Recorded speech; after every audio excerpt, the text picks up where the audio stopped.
Hello बच्चों, कैसे हैं? कैसा महसूस कर रहे हैं आज के दिन? बढ़िया एकदम। दशहरा खत्म पे आ गया है शायद। तो आज एक बढ़िया लेक्चर आ रहा है मोशन ऑफ सैटेलाइट का ग्रेविटेशन के अंदर।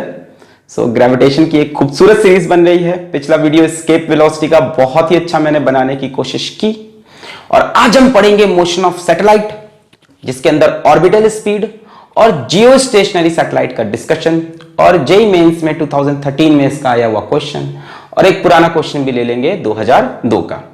तो मेरा नाम अलग पांडे, हमारा और आपका, हम सबका प्यारा सा चैनल फिजिक्स वाला।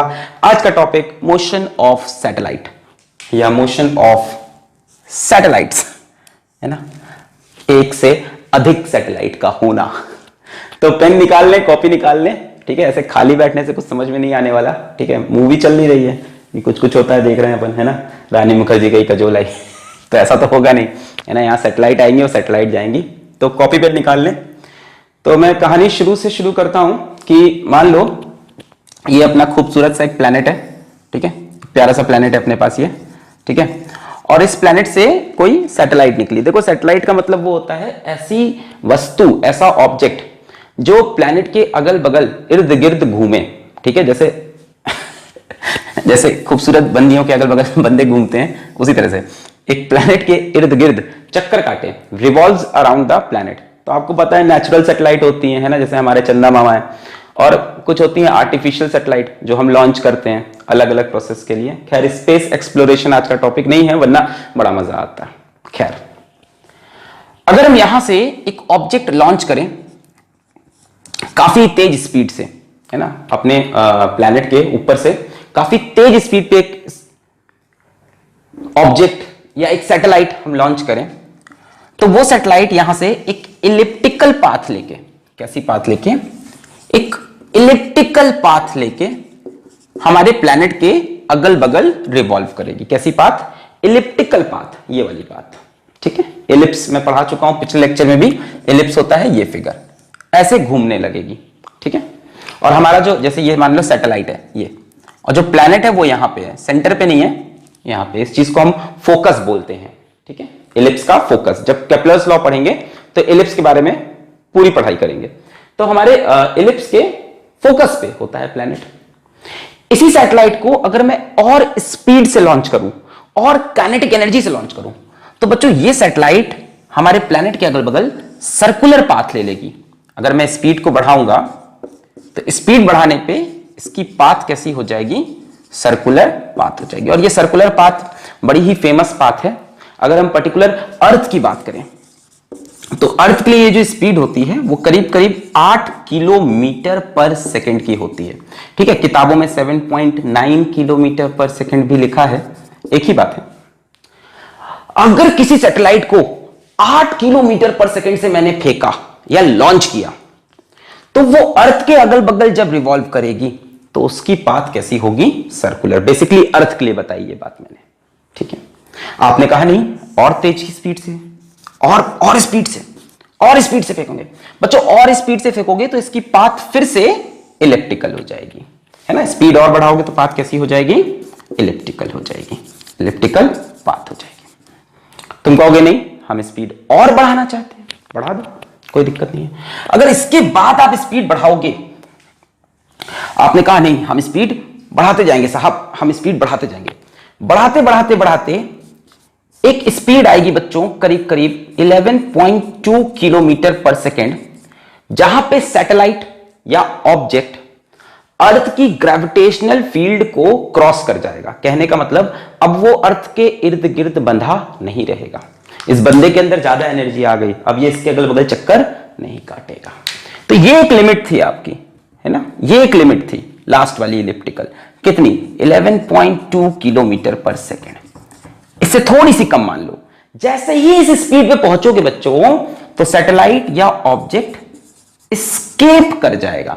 कहने का मतलब यहां से अगर आपने और स्पीड से फेंका तो ये ऑब्जेक्ट यहां से एस्केप कर गया। अब ये वापस अर्थ की ग्रेविटेशनल फील्ड में आने वाला नहीं। पहले आपने फेंका तो इलिप्टिकल पाथ लिया, ये नंबर 1। फिर आपने और स्पीड से फेंका, करीब करीब कितनी स्पीड है? 8 किलोमीटर पर सेकेंड, तो सर्कुलर पाथ लिया।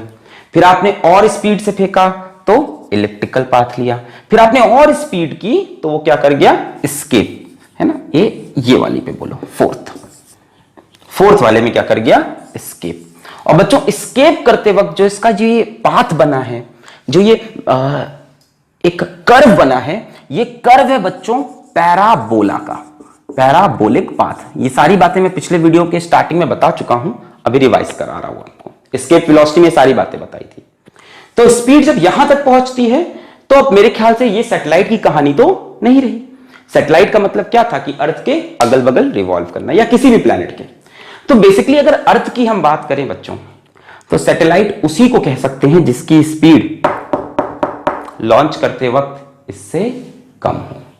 अगर आपको बोलता है कोई ऑब्जेक्ट है जिसको हमने यहां से लॉन्च किया 12 किलोमीटर पर सेकंड से, किस पे, 12 किलोमीटर पर सेकंड पे, क्या वो अर्थ के अगल बगल रिवॉल्व करेगा?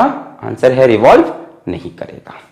तो इसके ऊपर तो सैटेलाइट बनना पॉसिबल नहीं है, इसके नीचे ही सैटेलाइट बनती हैं। इसमें से ये जो पर्टिकुलर सैटेलाइट है इसके बारे में हमको बहुत पढ़ाई करनी है, ये वाली पर्टिकुलर, ठीक है, इसके बारे में हमें बहुत पढ़ाई करनी है। जब सैटेलाइट का रास्ता कैसा हो जाए, सर्कुलर पाथ हो जाए, इसकी हमें बहुत अच्छे से स्टडी करनी है। ये सर्कुलर वाली, आप जानते हो सर्किल की ज्योमेट्री पढ़ना आसान होता है, तो बेसिकली हमारी स्टडी इसी पे होगी, पर हम आपको ये भी पढ़ाएंगे, ये भी पढ़ाएंगे, ठीक है। और इसकी तो बहुत बातें नहीं, इसकी बातें अगर करनी है तो पिछला वीडियो देख लो एस्केप वेलोसिटी का। तो इतनी चीजें नोट कर लें, मैं पहले भी नोट करा चुका हूं। आप बोलोगे इससे ज्यादा स्पीड पे क्या होगा, तो ये भी मैं बता चुका हूं। आप मान लो स्पीड इससे भी ज्यादा बढ़ाओगे, मतलब यहां से भी आगे चले जाओगे आप, तो बच्चों अभी भी स्केप तो कर ही जाएगा, और स्केप वक्त पाथ होगी हाइपरबोला, हाइपरबोला नंबर 5। यहां से और स्पीड बढ़ाई तो फिर स्केप कर गया, और कर्व कैसा हो गया, हाइपरबोला हो गया, ठीक है। आपको ये सब कर्व अगर नहीं समझ में आ रहा तो पिछले वीडियो की शुरुआत में मैंने समझाया है, यूट्यूब पे टाइप करें एस्केप वेलोसिटी फिजिक्स वाला, शुरुआत के 8 मिनट में देखें, यही बातें मैंने एग्जैक्ट की है। आज उसी को जल्दी जल्दी किया, वरना आप गूगल पे सर्च कर लो, क्या सर्च कर लो, पैराबोला, पैराबोला का आप ग्राफ देख लो, हाइपरबोला का ग्राफ, सब एक जैसे दिखते हैं थोड़े थोड़े, है ना, पर अलग है ना। मैथ्स में जैसे कर्व अलग होता है, स्ट्रेट लाइन हमारी ये होती है, सर्किल ये होता है, इलिप्स ये होता है, पैराबोला ये होता है, ठीक है, हाइपरबोला ये होता है।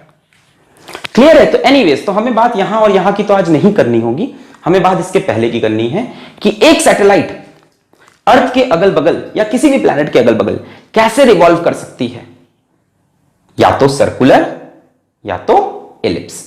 क्या सैटेलाइट का रास्ता पैराबोलिक हो सकता है? Answer is no. क्या सैटेलाइट का रास्ता हाइपरबोलिक हो सकता है? Answer is no. रीजन क्या है? देखो, ये है पैराबोला, ये है हाइपरबोला, दोनों ही ओपन कर्व है, क्लोज नहीं है, और सर्किल और इलिप्स क्लोज्ड कर्व है। तो सैटेलाइट का रास्ता कैसा होना चाहिए? क्लोज्ड होना चाहिए। तो इसलिए सैटेलाइट इधर सर्किल और इलिप्स। क्लियर है? तो केप्लर्स लॉ में इलिप्स की पढ़ाई करनी है, और बाकी स्केप की बातें पिछले लेक्चर में हो चुकी है। तो इसको मैं मिटा रहा हूं, लेक्चर को आगे बढ़ा रहा हूं। उम्मीद है आपको इतनी बातें समझ में आ गई होंगी। बहुत बढ़िया।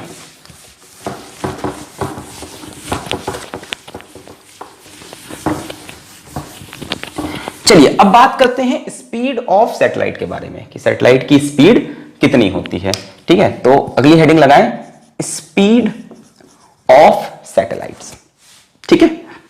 तो मान लो ये कोई प्लैनेट है और इसके अगल बगल कोई सैटेलाइट घूम रही है, और अभी हम केस को सिंपल बनाने के लिए सैटेलाइट को कैसे घुमाएंगे? सर्कुलर पाथ में घुमाएंगे, ठीक है। कैसे घुमाया हमने सैटेलाइट को? किस तरह से घुमाएंगे हम? सर्कुलर पाथ में घुमाएंगे, ठीक है। मान लो यहां पे सैटेलाइट है, हमसे सैटेलाइट की स्पीड पूछ रहा है। बच्चों ये सैटेलाइट सर्कुलर मोशन कर रही है। सर्कुलर मोशन में एक फोर्स होती थी, कौन सी? सेंट्रीपिटल। कहां लगेगी? टुवर्ड्स दी सेंटर, ऐसे सेंट्रीपिटल फोर्स। सैटेलाइट जब यहां होगी तो फोर्स किधर लगेगी? इधर, टुवर्ड्स दी सेंटर। सैटेलाइट जब यहां होगी तो टुवर्ड्स दी सेंटर। यही वो फोर्स है जिसकी वजह से सैटेलाइट गोल गोल घूम पा रही है। मान लो सैटेलाइट का मास है स्मॉल m, प्लैनेट का मास है कैपिटल M। सैटेलाइट का मास स्मॉल m, प्लैनेट का मास स्मॉल m। और मान लो इसके सेंटर से यहां तक, मतलब सैटेलाइट जहां पे उड़ रही है, जहां पे घूम रही है, वहां तक का डिस्टेंस है स्मॉल आर। सेंटर से यहां तक का डिस्टेंस है स्मॉल आर। अच्छा, तो बच्चों कितनी सेंट्रीपिटल फोर्स होगी? मास m है, ठीक है, रेडियस r है, और मान लो सैटेलाइट जिस स्पीड से घूम रही है, जस्ट अज्यूम कर लो वो स्पीड v है ना? कितनी स्पीड से घूम रही? v स्पीड से। तो बच्चों सेंट्रीपिटल फोर्स कितनी होती थी? आपने पढ़ रखा है mv² बटे r। क्या सेंट्रीपिटल फोर्स खुद से बनती है? नहीं, कोई ना कोई फोर्स होनी चाहिए जो सेंट्रीपिटल फोर्स को बनाती है। अच्छा, यहां एक प्लैनेट है, एक सैटेलाइट है, दोनों के बीच में कौन सी फोर्स लगती है? Force of gravitation. यहां भी लगेगी फोर्स ऑफ ग्रेविटेशन, यहां भी, यहां भी। तो बच्चों कितनी फोर्स ऑफ ग्रेविटेशन होगी इनके बीच में? Gm1 m2 upon r²। यही तो है लॉ ऑफ ग्रेविटेशन। तो इसके और सैटेलाइट के बीच में जो फोर्स ऑफ ग्रेविटेशन है Gmm/r²। और अगर आप याद करो कि न्यूटन ने कहा था force of gravitation acts along the line joining centre of two bodies, the line joining centre of two bodies, मतलब फोर्स ऑफ ग्रेविटेशन भी इसी लाइन पे लगेगी जिस लाइन पे इनके सेंटर जोड़ रहे हैं। Force of gravitation towards the ऐसे सेंटर की तरफ, यही सेंट्रीपिटल फोर्स है, यही ग्रेविटेशन। मतलब ग्रेविटेशन फोर्स ही क्या प्रोवाइड कर रही? Centripetal force. मतलब ये दोनों इक्वल है। So we can say gravitation force is providing centripetal force. क्या इतनी बात समझ में आई? जब प्लैनेट घूमेगा तो प्लैनेट को घुमाने के लिए जो फोर्स चाहिए, सेंट्रीपिटल फोर्स, वो कौन दे रहा है? Gravitational force. So we can write Gm बटे r² is equals to mv² बटे r।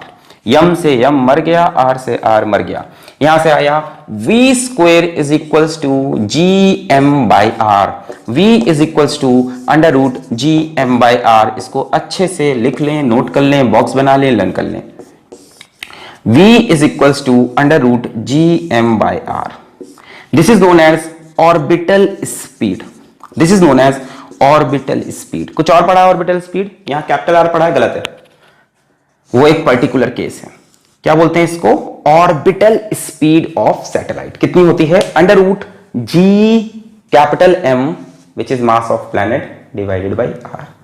मतलब सैटेलाइट की स्पीड का सैटेलाइट के मास से कोई लेना देना नहीं है।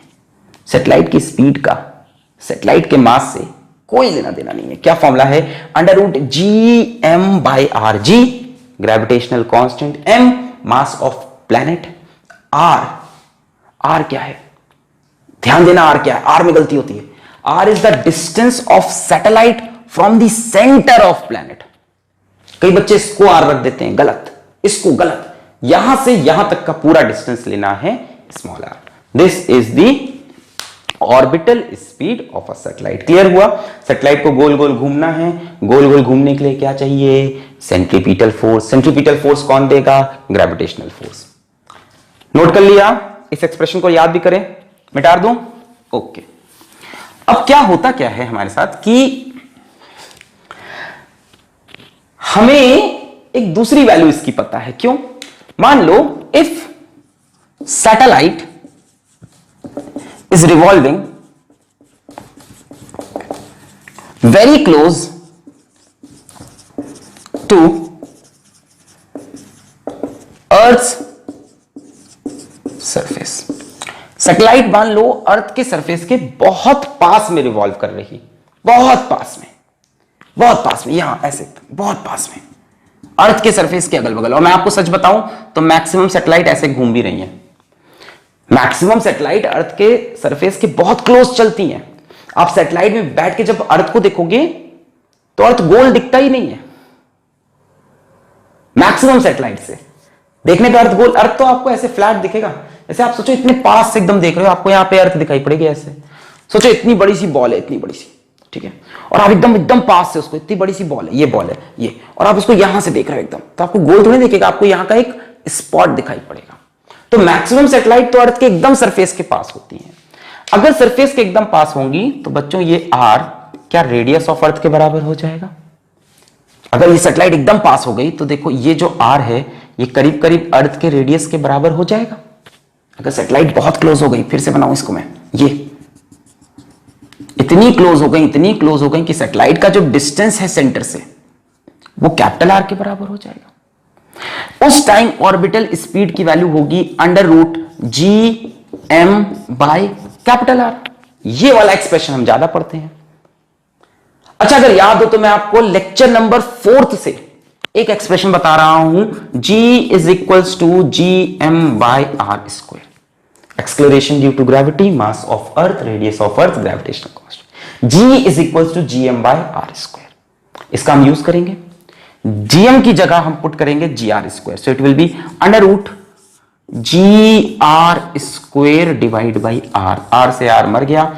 Orbital speed of a satellite is root ji R. Note कर लें, कई जगह डायरेक्टली यूज होता है ये expression. Orbital speed of a satellite which is revolving very close to earth surface is root ji R. अगर एग्जाम में कुछ नहीं देता है तो आप अपने आप मान लेना कि satellite is revolving very close to earth surface. अगर वो वर्ड यूज करता है कि ऑर्बिटल सैटेलाइट है या अर्थ की ऑर्बिट में घूम रही है, अपने आप मान लेना रूट जी आर। आप मान लेना very close to earth surface. ये बताने की बात नहीं, क्योंकि मैक्सिमम सैटेलाइट ऐसे ही घूम रही हैं। Maximum, not all, maximum. अब आप बोलोगे सर ये यूज करें कि ये देखो, अगर लिटरली लिखा ही हो वहां पे कि अर्थ के सरफेस से 1000 किलोमीटर ऊपर है तो समझ जाना दूर है यार। अगर बोलता है अर्थ के सरफेस के पास है ना, 100 किलोमीटर ऊपर है, तो 100 किलोमीटर से कोई फर्क नहीं पड़ेगा। देखो अर्थ का रेडियस कितना है, 6400 किलोमीटर। 6400 किलोमीटर। अगर आप इससे 100 मीटर ऊपर होगे तो 100 मीटर ऊपर होने से कोई फर्क नहीं पड़ेगा भाई, 6500 किलोमीटर हो जाएगा। यहां से अगर 100 मीटर ऊपर हो तो ये डिस्टेंस कितना हो जाएगा, 6500। से फर्क नहीं पड़ेगा। 1000 किलोमीटर ऊपर हो तब कुछ बात होगी। समझ में आ रहा? तो जो सैटेलाइट अर्थ के बहुत क्लोज हैं उनके लिए हम आर को करीब करीब कैपिटल आर के पास मानते हैं, क्योंकि अर्थ का रेडियस बहुत बड़ा है, 6400 किलोमीटर। क्लियर है? V naught is equal to root ji R. फिर यहां पे आप जी की वैल्यू रख दो 9.8, आर की वैल्यू रख दो। आर की वैल्यू क्या हो जाएगी, 6400 इंटू 1000 मीटर। ये आर की वैल्यू हो गई। ये वैल्यू उठा के यहां रख दो। ये वैल्यूज रखने पे आपको वी नॉट की वैल्यू मिलेगी करीब करीब 7.9 किलोमीटर पर सेकेंड। किताबों में यही दी रहती है 7.9 किलोमीटर पर सेकेंड, जिसको मैं करीब करीब क्या बोल रहा था सीधा स्टार्टिंग में, 8 किलोमीटर पर सेकेंड। क्लियर है? नोट कर लें। Orbital speed of a satellite which is revolving very close to earth surface is 7.9 kilometre per second. एक सेकेंड में 8 किलोमीटर बहुत होता है। एक सेकेंड में 8 किलोमीटर। 8 किलोमीटर आइडिया है ना, बहुत ज्यादा होता है एक सेकेंड में। अच्छा, यहां पे एक अजम्पशन माना है हमने कि सैटेलाइट गोल गोल घूम रही है ना, for doing this derivation in a easy manner. Clear है? आपके सिलेबस में ऐसे ही करना है। परेशान नहीं हो, इलिप्टिकल पाथ पूरी डिस्कस करेंगे, बहुत अच्छे से डिस्कस करेंगे जब केप्लर्स लॉ आएगा अगला वीडियो अपना। क्लियर है? नोट कर लिया? अच्छा, अब यहां से अपना डिस्कशन आगे बढ़ेगा। जैसे जो सबसे पहला डिस्कशन आएगा यहां पे हमारे पास बच्चों, वो ये आएगा कि relation between orbital speed and escape velocity. ठीक है, मतलब घिसा पिटा टॉपिक है। नीट वाले बच्चे ध्यान से देखें, बहुत सवाल आते हैं इस पे। Relation between VO and VE। अब VO का मतलब है orbital speed of a satellite which is revolving very close to earth surface, और एस्केप वेलोसिटी आप पिछले लेक्चर में पढ़ चुकी हो। एस्केप वेलोसिटी अर्थ के सरफेस से कितनी होती थी, नॉर्मली हम देखें तो √2gr होती थी, जबकि मैंने बताया कि एस्केप वेलोसिटी एक फॉर्मूला नहीं, एस्केप वेलोसिटी एक कांसेप्ट है, तो उसकी डेफिनेट वैल्यू नहीं होती, पर अर्थ के सरफेस से किसी ऑब्जेक्ट की एस्केप वेलोसिटी हम इतनी मान सकते हैं जनरली, है ना। और ऑर्बिटल स्पीड √gr, ये भी कब, जब अर्थ के सरफेस के बहुत क्लोज कोई सैटेलाइट रिवॉल्व कर रही हो। यहां से आप देखो तो आप कह सकते हो v escape upon v orbital, divide कर दो, v escape upon v orbital is equals to √2 या √2 अपॉन 1 लिख दे। तो कई बार रेशियो पूछता है, ratio of escape velocity two orbital speed √2/1। Clear? Clear है? कई बार एक दे के दूसरे की वैल्यू पूछता है तो बता लोगे। याद रखो एस्केप वेलोसिटी बड़ी होती है, √2 टाइम्स ऑफ ऑर्बिटल स्पीड होती है। ऑर्बिटल स्पीड कम है यार, काहे? अरे यार ज्यादा स्पीड करोगे तो अर्थ से एस्केप भी तो कर जाएगा, फिर तो निकल ही जाएगा, फिर गोल क्यों घूमेगा? कम स्पीड होगी तभी तो घूमेगा, स्पीड बढ़ाओगे तो भाग जाएगा। तो एस्केप वेलोसिटी बड़ी होती है, ऑर्बिटल स्पीड छोटी, और रिलेशन क्या है? √2 से रिलेटेड है, याद रहेगा। कौन सी बड़ी है? ऑर्बिटल की स्केप। सोचो, ऑर्बिटल मतलब गोल गोल घूमना है तो स्पीड कम होगी, स्केप मतलब चला गया तो स्पीड ज्यादा होगी, तो ज्यादा स्केप होता है, छोटा ऑर्बिटल, और रिलेशन किससे जुड़ेगा? √2 से जुड़ेगा। क्लियर है? क्लियर है? मिटा दें? ओके, ठीक है। किससे जुड़ेगा? √2 से जुड़ेगा। बहुत बढ़िया बच्चों। अब देखो इसी पे एक सवाल आया बहुत प्यारा सा, 2002 में जेई में, सिर्फ इतने से कंसेप्ट पे 2002 में जेई में प्यारा सा एक सवाल दिया था हमको। करेंगे अपने आप, ट्राई करेंगे। चलिए अच्छा, से पहले आप एक सिंपल सवाल करिए। फाइंड द डिफरेंस बिटवीन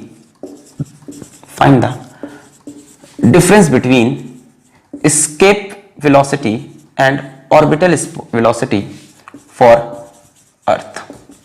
चलिए अपने आप ट्राई करिए। Find the difference between escape velocity and orbital velocity for earth।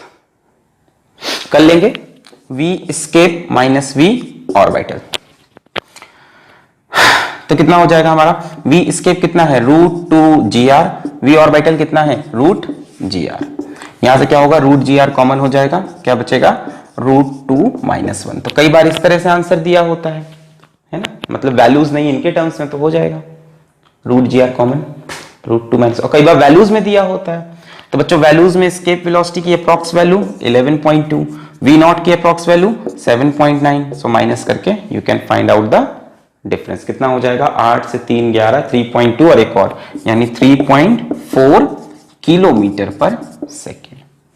तो अब देख लेना ऑप्शन न्यूमेरिकल वैल्यू में है कि वेरिएबल्स में है। कर लेंगे, आसान सवाल था, दिया हुआ सवाल है, किताबों में लिखा रहता है इसलिए मैंने भी लिख दिया। सही है ये? 8 3 11, 3.2, 3.3 होगा ना, 3.4 लिख दिया मैंने, 3.3 किलोमीटर पर सेकेंड। अप्रोक्सीमेटली देखना क्योंकि दोनों वैल्यूज अप्रोक्स है यहां पे। क्लियर है? ओके। अब देखो जरा 2002 में आईआईटी ने आपसे इसके ऊपर क्या प्रश्न पूछा भैया। तो 2002 में जेई हमसे पूछते हैं, a satellite revolving around earth's orbit, अब आप मान के चलना कि वेरी क्लोज टू अर्थ, ठीक है। An object of mass m is ejected from satellite such that it escapes the gravitational pull of earth if speed of satellite is v, जो कि उन्होंने बोला था कांस्टेंट है, constant, find kinetic energy of object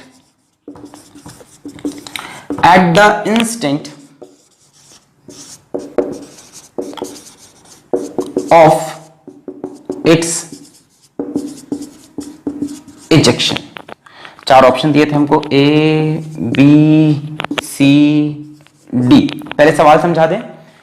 एक satellite है जो अर्थ की ऑर्बिट में घूम रही है, एक ऑब्जेक्ट है मास m का which is ejected from satellite, satellite से बाहर फेंका गया, such that it escapes the gravitational pull of earth.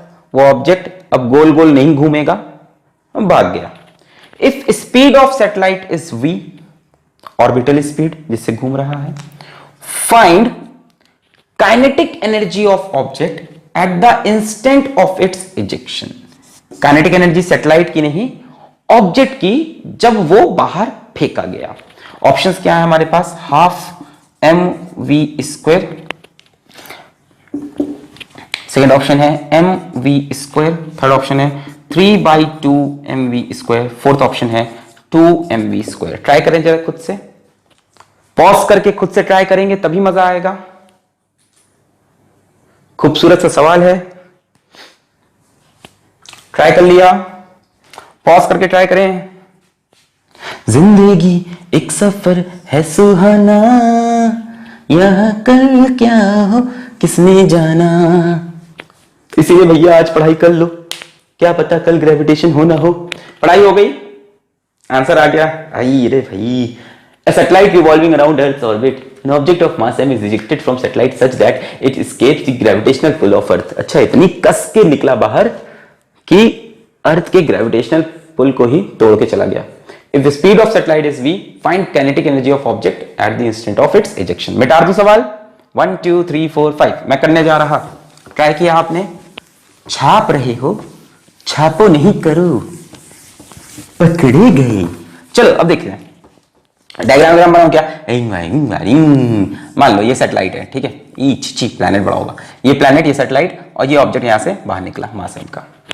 Satellite घूम रहा है कितनी स्पीड से? v, तो हम ले लेंगे v ऑर्बिटल और हम मानेंगे सैटेलाइट अर्थ के सरफेस के बहुत क्लोज है, ठीक है। डायग्राम में ऐसा नहीं लग रहा, लगा दें ये अब, ठीक है।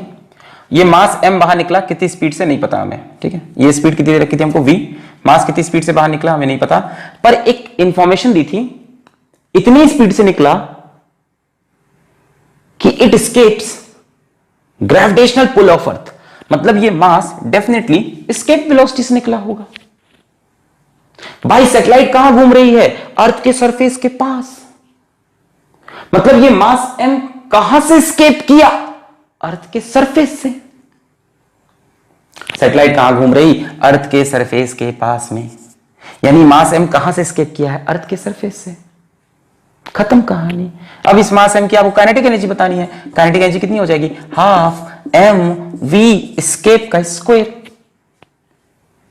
अब आपको इसके और इसके बीच में रिलेशन चाहिए। ये क्या है? Orbital speed. ये क्या है? Escape speed. Escape speed is equals to √2 times of orbital speed.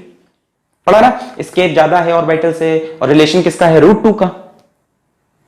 भाई साहब ये मास एस्केप किया है कहां से? सैटेलाइट से। सैटेलाइट कहां है? अर्थ के सरफेस के पास में। तो ऑब्जेक्ट भी कहां से एस्केप किया? अर्थ के सरफेस से। तो ये काइनेटिक एनर्जी थी। अब v एस्केप की जगह ये चीज रख दो, आंसर आ जाएगा हाफ m v एस्केप की जगह √2v का whole square, so it will be half m 2v square. सही है? 2 से 2 मर जाएगा, answer will be mv square, option B. जितने लोग ने ऑप्शन बी मारा था अपने आप से वीडियो को पॉज करें और खुद को ऐसे करके शाबाशी दें और फिर हम वीडियो को आगे बढ़ाएंगे। क्लियर है? इसमें दिमाग लगाना था कि सैटेलाइट अर्थ के सरफेस के पास है और ऑब्जेक्ट जो एस्केप किया वो अर्थ के सरफेस से किया, तो उसकी एस्केप करने की स्पीड एस्केप वेलोसिटी होगी। ये ऑर्बिटल स्पीड है, इनमें रिलेशन ये है, kinetic energy half M we square. Clear? Okay, तो बड़ा ही हलवा सा सवाल था जेईई 2002 का, मैं भी आपसे एग्री करता हूं। हम अपनी सैटेलाइट की कहानी को यहां से आगे बढ़ाएंगे। चलिए सैटेलाइट कहानी को आगे बढ़ाते हैं। तो अब तक आपने देखा कि सैटेलाइट के अंदर जब कोई सैटेलाइट प्लैनेट के अगल बगल घूम रही है, तो सैटेलाइट को खींचने वाली ग्रेविटेशनल फोर्स उसे देती है सेंट्रीपिटल फोर्स। क्लियर? जो ग्रेविटेशनल फोर्स है वही क्या प्रोवाइड कर रही? Centripetal force. पहला कंसेप्ट। दूसरा कंसेप्ट आपने देखा कि इसको लगाने के बाद हमने देखा जो ऑर्बिटल स्पीड है वो आती है √gm/r। याद रखेंगे इसको, √gm/r। फिर आपने देखा कि अगर अर्थ के सरफेस के बहुत क्लोज है, r टेंडिंग टू r है, तब हम उसको ऑर्बिटल स्पीड को लिखते हैं √gr। यहां तक की बातें हो गई। अब हम आपसे पूछेंगे कि जो सैटेलाइट गोल गोल घूम रही, what is the time period of revolution of satellite. What is the time period of revolution of satellite? इस सैटेलाइट के घूमने का टाइम पीरियड क्या है? तो बच्चों कोई चीज जब सर्कुलर मोशन करता है तो time period 2πr/v। Time period क्या होता है? Distance covered upon speed. Time period क्या होता है कि फॉर वन रेवोल्यूशन, कि एक रेवोल्यूशन कितने समय में हुआ। तो बच्चों एक रेवोल्यूशन में ये कितना डिस्टेंस कवर करेंगे? कई शातिर लोग 0 बोल रहे हैं, डिस्टेंस की बात हो रही है। तो यहां से यहां तक का डिस्टेंस होगा 2πr। यहां से यहां तक का डिस्टेंस 2πr एक रेवोल्यूशन में। किस स्पीड से किया है? v से। तो हमें टाइम पीरियड चाहिए, तो इट विल बी 2πr। बच्चे v की जगह √gm/r, ये r ऊपर जाएगा। t is equal to 2πr, ये r की पावर हाफ, ये r की पावर 1, ये ऊपर आके ऐड होगा तो r की पावर 1 + हाफ। बोलो समझ में आया? ये 1 है, ये r की पावर हाफ है, ऊपर जाके ये ऐड हो जाएगी power √r divided by √gm। So it will be 2π and this will be r की power 3/2, 2 and 3 divided by √gm। तो चाहो तो यहीं पे छोड़ दो एक्सप्रेशन को, है ना, बाकी तुम्हारी मर्जी है, जितना तुम चाहो। हो गया। This is the time period of revolution of satellite, 2πr की पावर 3/2 √gm डिवाइडेड बाई। चाहो तो √gm को आप हटा सकते हो। कहो सर हमें g नहीं पता, m नहीं पता, तो हमने आपको ये एक्सप्रेशन बता रखा है, g is equals to gm/r²। इसको यूज कर लो, gm की जगह क्या आएगा? gr²। So t is equals to 2πr की पावर 3/2 अपॉन √gr²। अब यहां से देखो एक बड़ा इंपॉर्टेंट कंक्लूजन निकलता है। वैसे निकालने को वैल्यू निकाल सकते हो, आपसे बोलेगा कि अर्थ के सेंटर से इतने किलोमीटर दूर है, वो r की जगह रख दो। What is r? What is r? r बच्चों ये डिस्टेंस है, ठीक है। तो जो भी बोलेगा आप यहां पे r की वैल्यू पुट कर दोगे, टाइम पीरियड मिल जाएगा। Capital G constant, small g constant, radius of earth constant, pi constant, everything else is constant. यानी हम ऐसे भी बोल सकते हैं t is equals to some constant k into r की पावर 3/2। कह सकते हैं ये कांस्टेंट, ये कांस्टेंट, ये कांस्टेंट, सब कांस्टेंट। यहां से एक इंपॉर्टेंट चीज दिख रही है, जरा ध्यान से देखो, t is proportional to r की पावर 3/2।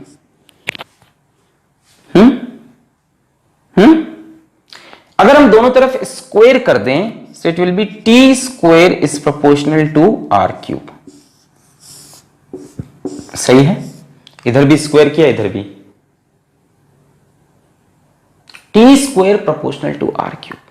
ये बड़ा इंपॉर्टेंट एक्सप्रेशन है और यही केप्लर्स थर्ड लॉ है।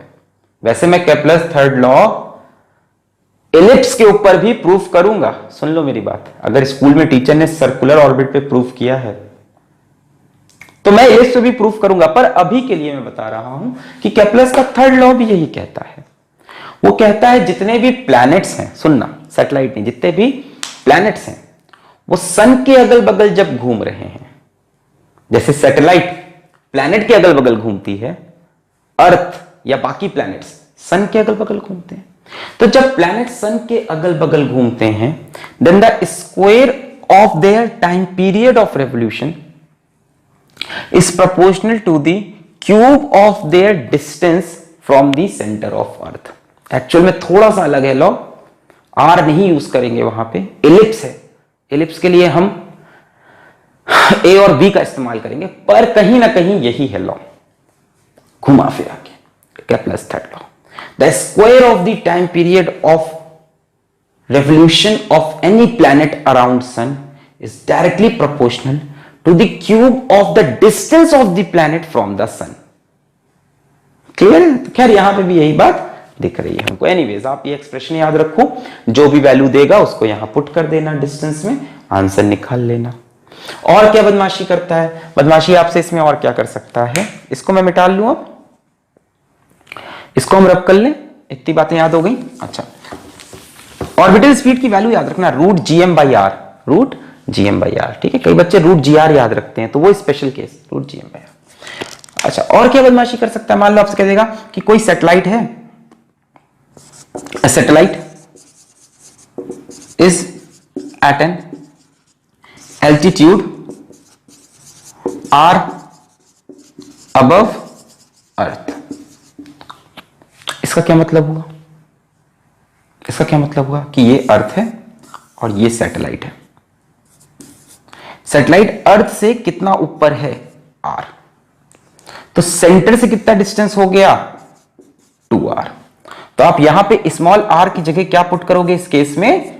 2r। ये चीज आपको समझा रहे हो, क्लियर है? मान लो बोलता है satellite is at altitude of 2r above earth, तब आप कितना रखोगे? यहां पे 3r रख दोगे, है ना? जब एल्टीट्यूड करके दे तो समझ जाना ये चीज दे रहा है, हाइट, है ना? तो कई बार आपको हाइट देगा, तो r निकालने का तरीका क्या होगा? Capital R plus h।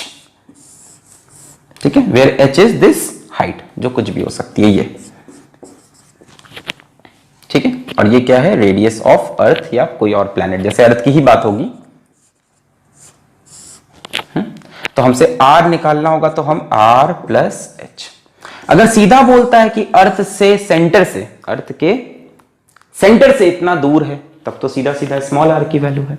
अगर बोलता है एट एन एल्टीट्यूड इतना, तो small r is equals to capital R plus h। याद रखेंगे ये बात। स्मॉल r क्या है? Distance from centre to the satellite.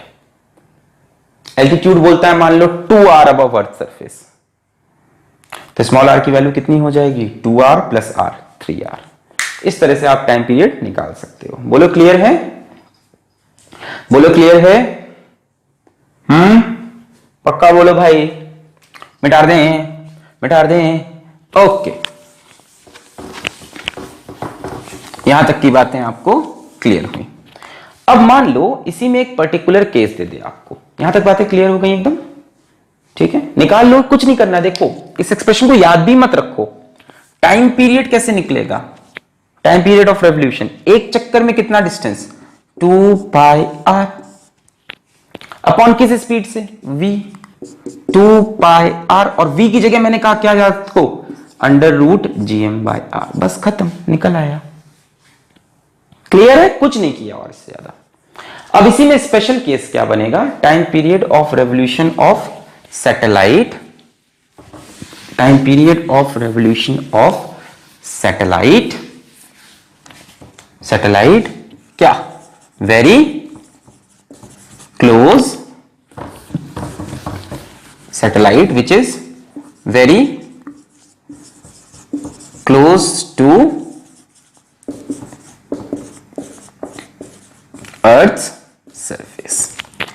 ऐसी सैटेलाइट हो जो अर्थ के सरफेस के बहुत ही पास हो, उसका क्या टाइम पीरियड होगा?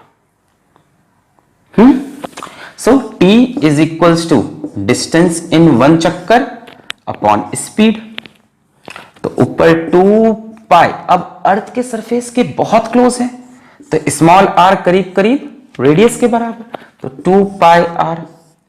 और आपको पता है जब अर्थ के सरफेस के बहुत क्लोज होता है तो हम कितना लिखते हैं इसको? Root ji are.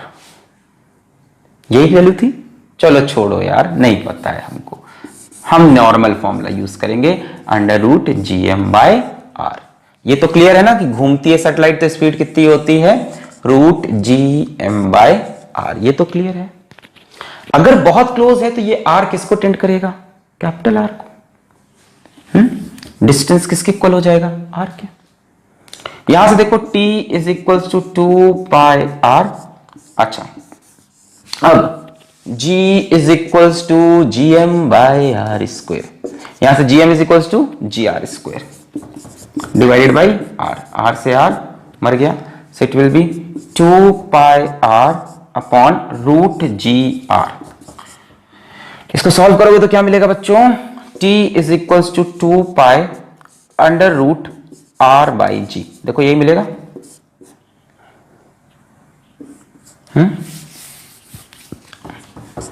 2 पाई, ये रूट आर हो जाएगा, एक root R cancel, under root R by G.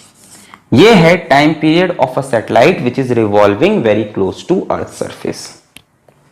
ये एक्सप्रेशन मैं पहले भी एक बार बता चुका हूं, बड़ा इंपॉर्टेंट है, एक बार बीच में आ चुका है ये, तब आया होगा जब हमने लेक्चर नंबर 4 पढ़ा होगा, एक्सलरेशन ड्यू टू ग्रेविटी में, वेरिएशन ऑफ जी में, due to rotation of earth में मैंने क्वेश्चन कराया होगा जहां ये एक्सप्रेशन आया होगा। याद आया तो कमेंट करो, यस मजा आ जाए, जय माता दी, मजा आ जाए अगर आपको याद हो तो। खैर, time period 2 pi under root R by G बड़ा ही स्पेशल केस होता है फिजिक्स में, कई बार दिखने वाला है। कैपिटल आर की वैल्यू 6400 किलोमीटर है ना, 6.4 into 10 to the power 6 metre, G 9.8।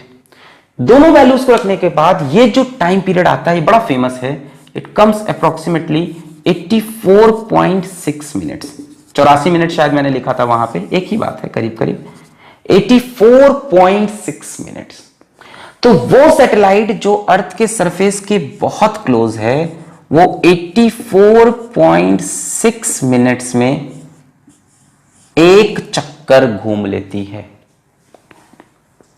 1 घंटा 24 मिनट में एक चक्कर घूम लेती है वो सैटेलाइट जो अर्थ के सरफेस के बहुत क्लोज है। सारी सैटेलाइट नहीं, कोई एक पर्टिकुलर सैटेलाइट है, उसका टाइम पीरियड निकालना है तो सिर्फ ये फॉर्मूला यूज करो, 2 pi R upon V. V कैसे निकलेगा? Under root G M by R, simple तरीके से।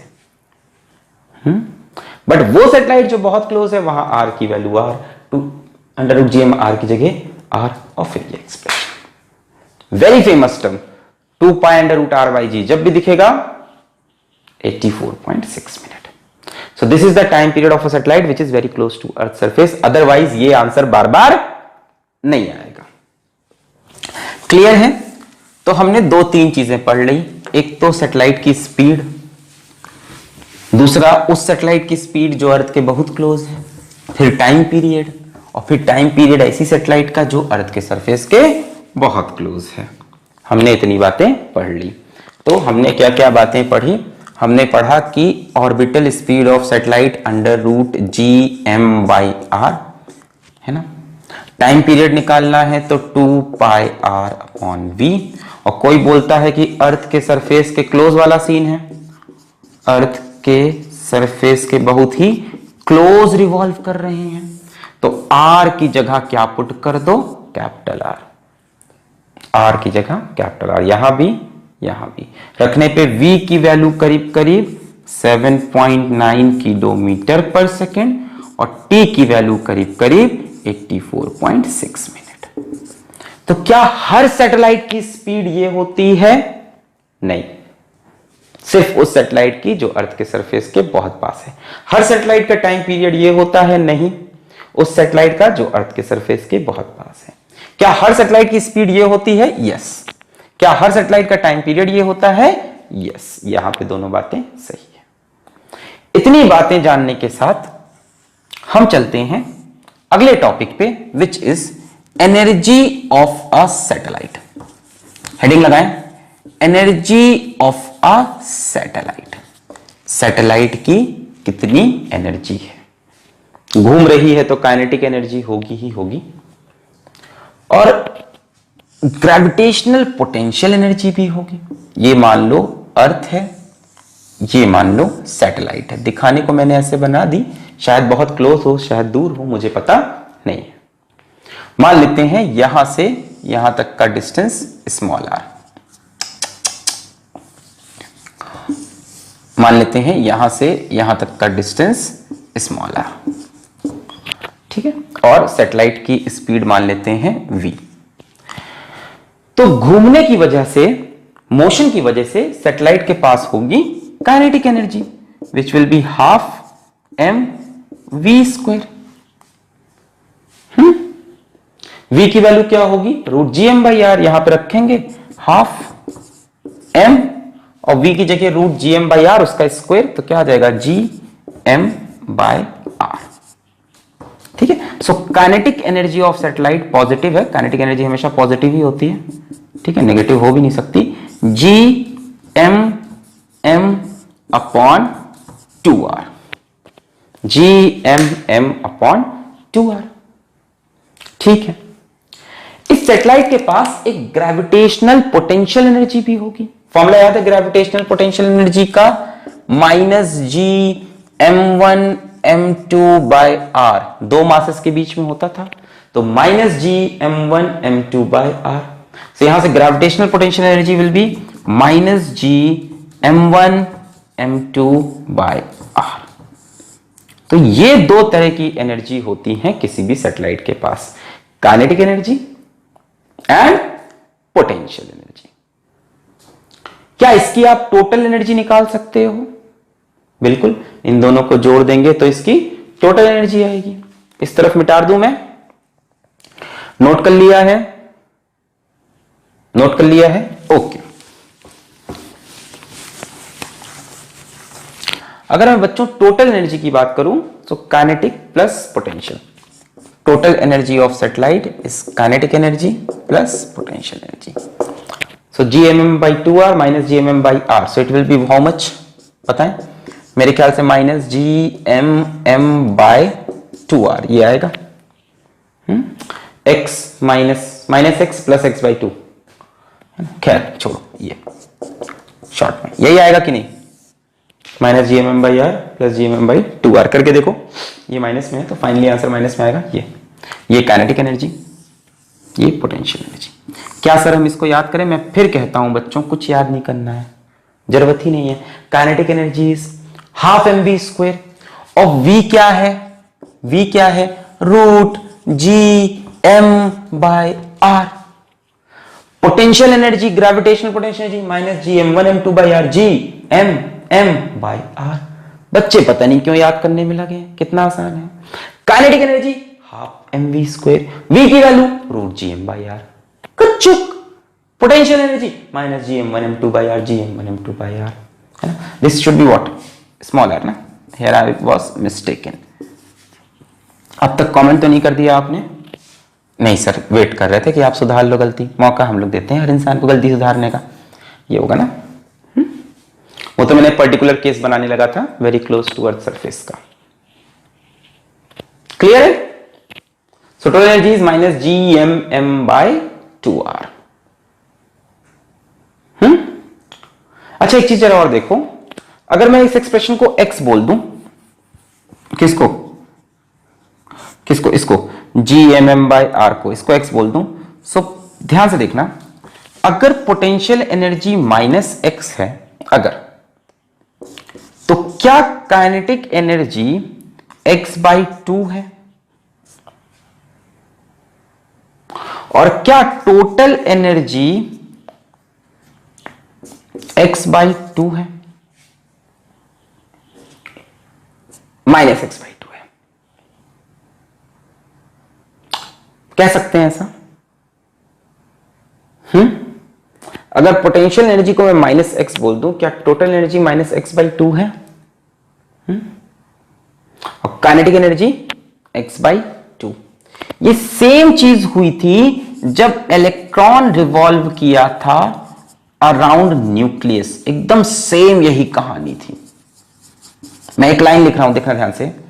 U is equals to -2ke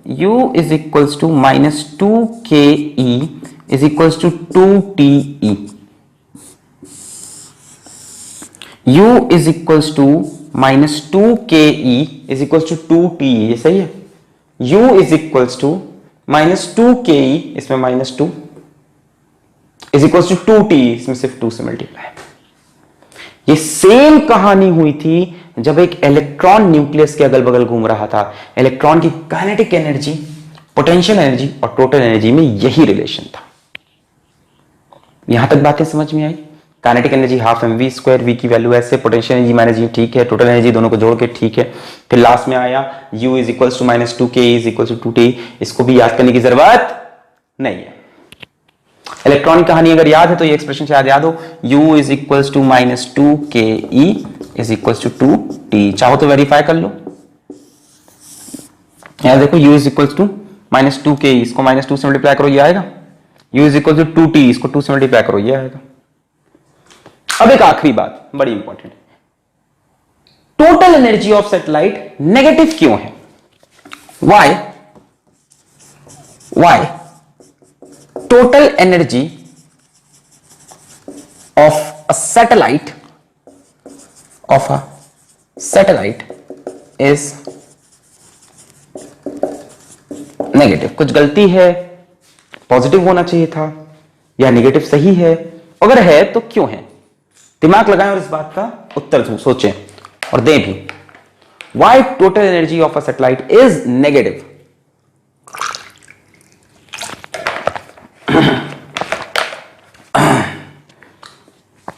देखो बच्चों, कहानी यह है कि जो हमारी सैटेलाइट है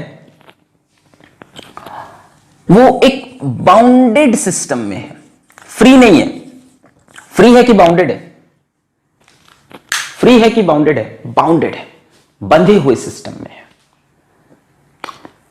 बंधे हुए सिस्टम की बच्चों एनर्जी हमेशा नेगेटिव होती है। बंधे हुए सिस्टम की एनर्जी हमेशा नेगेटिव होती है, इसलिए सैटेलाइट की एनर्जी नेगेटिव आ रही। जो भी कर्व बाउंडेड है उस कर्व की एनर्जी नेगेटिव, चाहे एलिप्स हो चाहे सर्किल हो, दोनों की एनर्जी नेगेटिव है। लिख लो, टोटल एनर्जी नेगेटिव क्यों है? Because satellite revolves in a bounded curve. Satellite बंधी हुई है अर्थ से यार, वरना एस्केप कर जाती। अगर इसकी टोटल एनर्जी जीरो होती तो क्या होता? एक सवाल, एक प्यारा सवाल, ये मिटा दूं मैं, वहां लिखा है ये एक्सप्रेशन। अगर सैटेलाइट की टोटल एनर्जी जीरो होती तो क्या होता, और सैटेलाइट की टोटल एनर्जी पॉजिटिव होती तो क्या होता? हो सकती है, बिल्कुल हो सकती है। आप उसकी स्पीड को बढ़ाते जाओ। सैटेलाइट की टोटल एनर्जी कैसी है? नेगेटिव, मतलब बाउंडेड सिस्टम है। ठीक है, अब बाउंडेड सिस्टम या तो क्या होगा? सर्किल होगा, या तो क्या होगा? एलिप्स होगा, है ना? या तो गोल होगा या तो ऐसे चपटा होगा, इस टाइप का। पर दोनों ही बाउंडेड है। मैं कह रहा हूं सैटेलाइट की टोटल एनर्जी किसी तरह से जीरो हो जाए, है ना? मतलब नेगेटिव से इसको बचा कौन रहा है? Kinetic energy. पोटेंशियल एनर्जी तो लेके डूब गई है इसको। देखो पोटेंशियल एनर्जी ज्यादा भी है, काइनेटिक एनर्जी की डबल, लेके तो यही डुबा रहा है नेगेटिव में। यानी अगर काइनेटिक एनर्जी और ज्यादा होती, इतनी ज्यादा होती कि इसको पूरी तरह से कैंसिल कर लेती और टोटल एनर्जी जीरो कर देता, तब क्या मतलब होता है इसका? इसका मतलब होता ये सिस्टम फ्री सिस्टम होता। मैं आपको रियलिटी बताऊं, ये होगा कब? बता दो, एस्केप वेलोसिटी पे। Confirm escape velocity, confirm. यहां पे एस्केप वेलोसिटी की वैल्यू रखो, कहानी बन जाएगी। कंफर्म बता रहा हूं। एस्केप वेलोसिटी कितनी होगी? √2 इंटू ऑर्बिटल स्पीड gm/r, और उसका स्क्वायर करो, ये होगा 2gm/r। यहां पे 2 से 2 कैंसिल, gmm/R, ये gmm/r चल रहा, सॉरी कैपिटल R नेगेटिव में, वो पॉजिटिव में, total energy will be zero. है कि नहीं? नहीं समझे? टोटल एनर्जी जीरो का मतलब सिस्टम हो गया फ्री। अब पार्टिकल के पास दो रास्ते हैं। फ्री सिस्टम का मतलब दो पाथ हो सकती है फ्री होके चलने में। एक हो सकता है ये पैराबोला, मतलब प्लैनेट के रिस्पेक्ट से बताऊं तो ये प्लैनेट है तो ये पाथ पैराबोला, और एक हो सकता है हाइपरबोला। कौन सा बोला? हाइपरबोला। ये ऐसे कि ये प्लैनेट हो और ये पार्टिकल चला गया। एक हो सकता है पैराबोला कि ये प्लैनेट हो और पार्टिकल ऐसे चला गया, अब वापस आने वाला नहीं है, सैटेलाइट वापस आने वाली नहीं। और एक ये हो सकता है हाइपरबोला। काफी डिटेल में चले गए। टोटल एनर्जी जीरो का मतलब है सिस्टम फ्री है, और इस पर्टिकुलर केस में जो पाथ है वो है पैराबोला की। अगर टोटल एनर्जी पॉजिटिव हो जाए बच्चों, सैटेलाइट की टोटल एनर्जी कब आएगी? स्पीड बहुत ज्यादा, एस्केप वेलोसिटी से भी बड़ी स्पीड हो, टोटल एनर्जी पॉजिटिव, तो इसका मतलब भी है पाथ कैसी है? फ्री सिस्टम है, पाथ फ्री है, और जो पाथ है वो है हाइपरबोला। ये वाली कहानी। इस पर्टिकुलर टर्म को हम एक नाम भी देते हैं, उस नाम को हम कहते हैं बाइंडिंग एनर्जी ऑफ सैटेलाइट। कौन सी energy? Binding energy of satellite. Binding मतलब बाइंड किया हुआ है, बाइंड मतलब बंधा होना, है ना, binded, bounded. So what is binding energy of satellite? Total energy of satellite is binding energy of satellite. Why it is negative? Why it is negative? तो जैसे चाहो वैसे बता दो, ऐसे बता दो कि सेटेलाइट एक बाउंडेड सिस्टम है, बाउंडेड कर्व होता है, या तो सर्कल या एलिप्स होता है जिसकी एनर्जी नेगेटिव ही आनी है, ऐसे बता दो। Because satellite is always attracted towards the earth, it can not escape the gravitational pull of earth, इसलिए बाइंडेड सिस्टम है। इसको जब बाहर से एनर्जी मिलेगी, इसको जब बाहर से एनर्जी मिलेगी तभी ये सेटेलाइट अर्थ की पाथ को छोड़ सकती है, अदरवाइज नहीं छोड़ सकती। टोटल एनर्जी नेगेटिव है, ये गुलाम बनी हुई है अर्थ की कि इतना पैसा हमको दो तभी हम आजाद होंगे। तो अगर आप इतना देके आजाद करोगे तो फ्री सिस्टम बन के पैराबोला की तरह सैटेलाइट बाहर निकल जाएगी। और आप इससे भी ज्यादा एनर्जी इसको दे दोगे, इसकी टोटल एनर्जी पॉजिटिव कर दोगे, तब भी ये बाहर निकलेगी, बट लाइक हाइपरबोला। क्लियर है? क्लियर है? पक्का एकदम 100% क्लियर है? बाइंडिंग एनर्जी सैटेलाइट की कैसी होती है? नेगेटिव। कैसे निकालोगे binding energy? Kinetic energy, potential energy और दोनों को जोड़ के। कोई डाउट बचा है इसमें तो सोच लो। Total energy 0, free system. क्या सैटेलाइट घूमेगी? नहीं, निकल जाएगी पैराबोला की तरह। Total energy positive, free system, घूमेगी, निकल जाएगी, निकल जाएगी हाइपरबोला की तरह। ठीक है, चलो। तो ये कहानी थी सैटेलाइट की एनर्जी और बाइंडिंग एनर्जी के बारे में। सैटेलाइट की एनर्जी और बाइंडिंग एनर्जी। जरा इस पे एक दो क्वेश्चन कर लेते हैं हम। एनर्जी और बाइंडिंग एनर्जी के एक दो सवाल करेंगे। चलिए, पहला सवाल है जैसे आपके पास two satellites Ramu and Shamu A and B are launched at altitude R and 3R from Earth. Find ratio of their kinetic energy and potential energy. चलिए खुद से ट्राई करिए।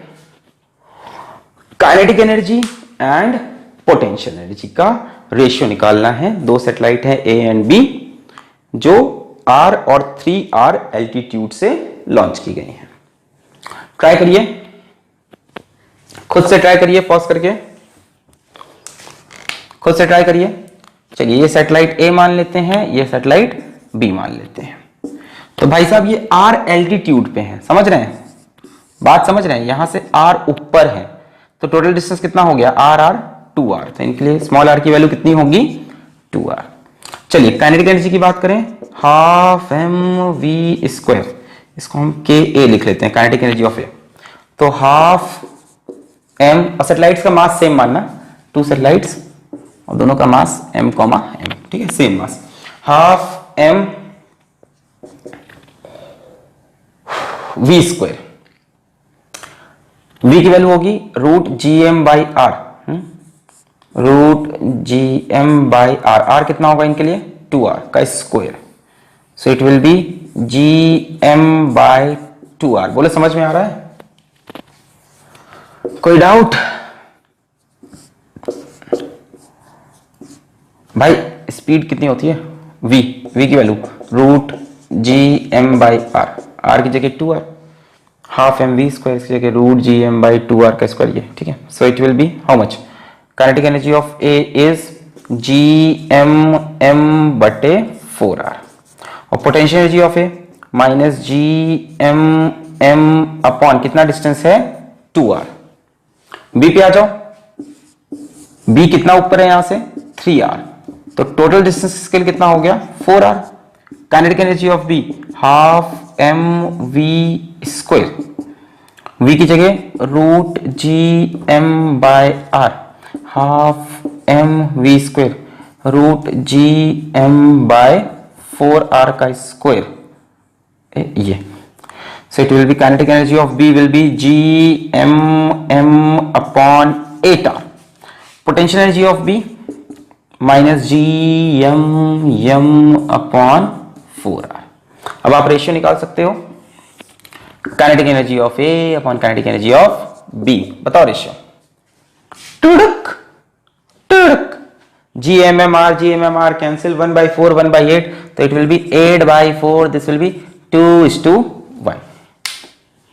Clear?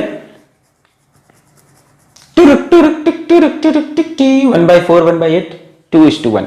Potential energy of A upon potential energy of B is equals to minus minus cancel, GMMR के 1/2 1/4, 4 ऊपर 4/2, so it will be 2:1। Clear? 1/2 1/4 पुडिक पुडिक पुडिक पुडिक पुडिक पुडिक पुडिक पुडिक, ये 4, 2:1।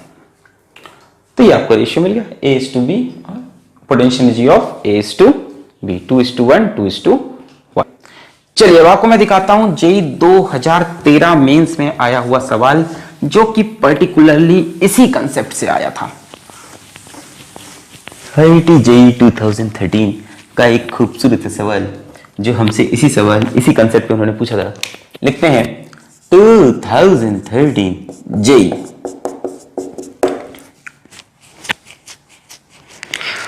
उन्होंने हमसे कहा था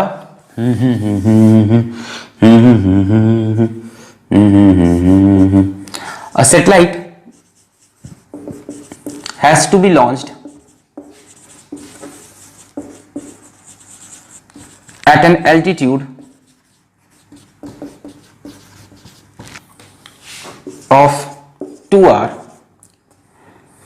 from surface of earth. How much energy is required for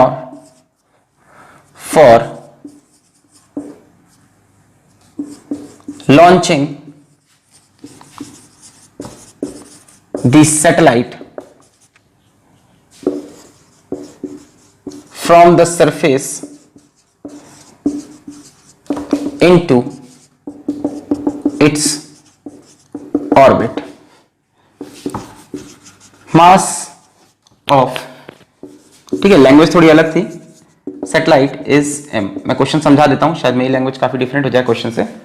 तो question कह रहा था कि ये अर्थ का सरफेस है, एक सैटेलाइट मास m की अर्थ के सरफेस के ऊपर रखी हुई है, इसे इतनी एनर्जी दो कि ये अर्थ के अगल बगल घूमने लगे। कितने एल्टीट्यूड पे? 2r एल्टीट्यूड पे सरफेस से। सैटेलाइट कहां पे है? अर्थ के सरफेस पे रखी है। इसे कितनी एनर्जी दें? How much energy is required for launching the satellite, कहां से? From surface of earth into its orbit. और उसकी ऑर्बिट कहां है? At an altitude of 2r। ये क्वेश्चन पूछा था मेंस में हमसे, आसान सवाल था। Option A B C D option थे हमारे पास, GM बटे 2r, GM बटे 3r, 3/2 GM बटे r, 5/6 GM बटे r। चलिए ट्राई करिए एक बार अपने आप, पॉज करके खुद से सॉल्व करेंगे, ट्राई करेंगे, आंसर बताएंगे और उसके बाद आगे बढ़ेंगे। हो गया? पॉज करके ट्राई करिए। जब तक कोई आंसर मैच ना करे तब तक आगे नहीं बढ़ने का। सैटेलाइट कहां से फेंकी है? सरफेस से। इतनी एनर्जी दो कि अपनी ऑर्बिट में पहुंच जाए। इतनी एनर्जी दो कि अपनी ऑर्बिट में पहुंच जाए। हो गया है? किसी का आंसर मैच किया? Correct option is D, 5/6 GM/r। आइए देखें कैसा होगा। इसको यहां से यहां पहुंचाना है। चलो मानते हैं यहां पहुंच गया। ये ले लेते हैं हम पॉइंट फर्स्ट, ये ले लेते हैं पॉइंट 2। यहां से यहां पहुंचाना है, ठीक है, बहुत बढ़िया। अच्छा मान लो पॉइंट फर्स्ट पे इसको हमने एनर्जी दी E। कितनी एनर्जी दी? E। एक्शनली ये हमारा आंसर हो जाएगा। इतनी एनर्जी दी हमने E। चलो तो पॉइंट 2 पे इसकी एनर्जी आप निकाल सकते हो, बिल्कुल।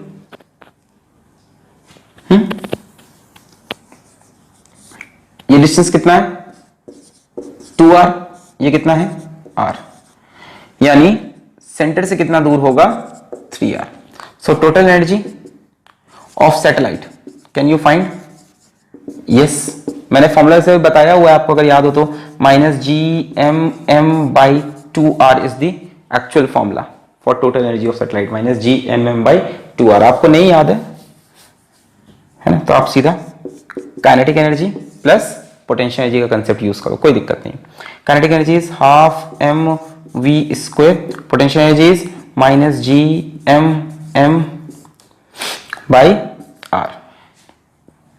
काइनेटिक एनर्जी ½ m, v क्या है ऑर्बिटल स्पीड, बार बार बता रहा हूं, √gm/r, so it will be what gm/r, और ये कितना हो गया -gmm/r। ध्यान से देखो, जो एक्सप्रेशन मैंने पहले लिखा था वही आएगा, याद करने की जरूरत ऐसे नहीं है। सो it will be what -gmm/2r। इतनी एनर्जी की रिक्वायरमेंट है यहाँ पे टोटल। आप बोलोगे नेगेटिव है, पर सुनो अभी ध्यान से, इतनी एनर्जी चाहिए, नेगेटिव पॉजिटिव जो भी, इतनी एनर्जी चाहिए, पहले इतना समझो। gmm/2r -gmm/r, so -gmm/2r। r की वैल्यू कितनी है 3r, तो रख दो जगह। सो हमको चाहिए -gmm/r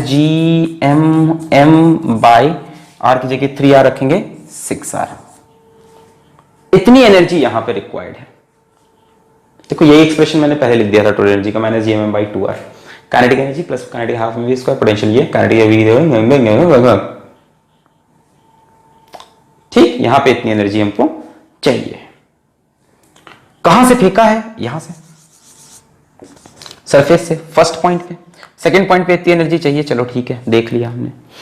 फर्स्ट पॉइंट पे क्या इसके पास कुछ एनर्जी है? इसके पास पोटेंशियल एनर्जी तो होगी, यस और नो? और उसको आपने ई एनर्जी और दे दी, हमने मान लिया। पहले इसके पास कौन सी एनर्जी थी सरफेस पे? सिर्फ पोटेंशियल एनर्जी। आपने एक्स्ट्रा ई एनर्जी और दी, जिससे यहां पहुंच गया। मतलब E+1 will be equal to 2। First पे कुछ एनर्जी थी, ई आपने दी तो यहां पहुंचा। E प्लस फर्स्ट की एनर्जी इज इक्वल टू 2। जरा फर्स्ट की एनर्जी का एक्सप्रेशन हम कहीं लिख लें पहले। कहां लिख लें? इसको मिटा लें। चलो, फर्स्ट पे एनर्जी सरफेस पे है, सिर्फ एक ही एनर्जी होगी, पोटेंशियल एनर्जी, चल तो रहा नहीं, घूम तो रहा नहीं, -gmm/m, सरफेस पे तो डिस्टेंस कितना r। ये फर्स्ट की एनर्जी हो गई, ये 2 की एनर्जी हो गई। क्लियर है? मिटा दें। Okay, -gmm/6r। अब मैं क्या बोल रहा हूं, E प्लस जितनी फर्स्ट पे एनर्जी है इज इक्वल्स टू जितनी सेकंड पे एनर्जी है, तभी तो यहां पहुंचेगा। इसमें इतनी एनर्जी देके यहां पहुंच गया। E हमें नहीं पता कितनी देनी है, फर्स्ट इज -gmm/r यहां पे, और 2 का आया था -gmm/6r। यहां से E is equals to gmm/r minus gmm/6r। LCM will be 6r, ये 6 से मल्टीप्लाई होगा, 6 - 1 5 gmm/r, ऑप्शन डी। बोलो कंसेप्ट समझ में आया पूरा? क्या ये सवाल सैटेलाइट की एनर्जी का था? बिल्कुल। सैटेलाइट की टोटल एनर्जी कितनी होती है? मैंने एक बार में पहले एक्सप्रेशन लिखा था, सैटेलाइट की टोटल एनर्जी कितनी होती है? -gmm/2r। आपने कहा नहीं याद, मैंने कहा कोई नहीं, काइनेटिक एनर्जी पोटेंशियल एनर्जी निकाल लो। कितनी हाइट पे है? 2r, यहां से कितना हो गया 3r। Kinetic energy potential energy निकाला, सैटेलाइट की एनर्जी इतनी थी -gmm/6r। यहां पे सरफेस पे कितनी एनर्जी है? -gmm/r, सिर्फ पोटेंशियल। मैंने कहा इसमें E और डाल दो तो यहां पहुंच जाएगा, तो E+1 is equal to 2। Clear है? क्लियर है? पक्का बोले क्लियर है? ओके, तो बच्चों मैं इस लेक्चर को यहीं रोकता हूं, ऑलरेडी लेंथ काफी हो गई है। इसके बाद हम एक एक्स्ट्रा लेक्चर कर लेंगे जियो स्टेशनरी सैटेलाइट के ऊपर। तो पढ़ाई करते रहें, ऑल द वेरी बेस्ट।